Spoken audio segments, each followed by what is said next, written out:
Hello दोस्तों, आप सबको बताते चलूं कि अच्छे विचारधारा वाला आदमी आज हमारे बीच नहीं रहे, जिनका नाम था रतन टाटा जी। जी हाँ दोस्तों, आप लोगों ने बिल्कुल सही सुना। रतन टाटा जी आज हमारे बीच नहीं रहे। एक तरफ हमारे देश में नवरात्रि को लेकर के जश्न मनाया जा रहा है, तो दूसरी तरफ रतन टाटा जी का मृत्यु को लेकर के शोक जताया जा रहा है।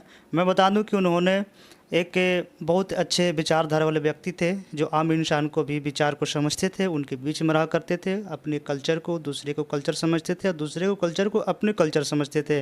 लेकिन इस तरह का आदमी आज हमारे देश में नहीं रहे। रतन टाटा जी का बहुत एक बड़ी ब्रांड है, जिनका नाम था टाटा कंपनी, जो अपनी टाटा कंपनी को इतनी बड़ी मुकाम तक पहुंचाने में उनका अहम भूमिका थी।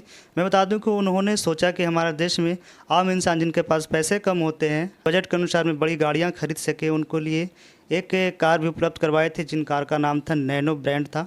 जी हाँ दोस्तों, आप लोगों ने बिल्कुल सही सुना। आप सब कार को देखे भी होंगे। नैनो ब्रांड को उन्होंने भी अपने देश में लॉन्च किया था, लेकिन उससे छोटी सी कार को लेकर के बहुत सारे लोग इग्नोर कर दिए थे, जो सक्सेस हमारे देश में नहीं हो चुका था। लेकिन मैं बता दूं कि हमारे देश में कुछ साल तक चली भी थी।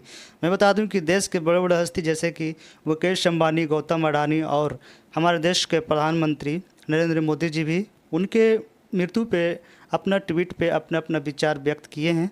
मैं बता दूं कि उनको एक इतनी अच्छे मतलब सामाजिक व्यक्ति थे, जो ताज होटल के ऊपर बमबारी की गई थी कुछ साल पहले, उन्होंने ताज होटल को बचाया भी था। बचाने में उनका अहम भूमिका थी। मैं बता दूं कि एक नए पीढ़ी को मोटिवेट किया करते थे और नए पीढ़ी को एक शिक्षा देते हुए इस हमारे बीच से इस दुनिया को अलविदा कह चुके हैं।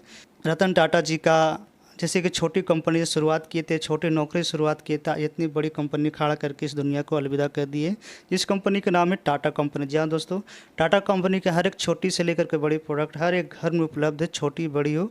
मैं बता दूं कि टाटा ब्रांड एक इतनी बड़ी ब्रांड बन चुकी है, जो हमारे देश में नहीं अदर कंट्री में भी जानी जाती है।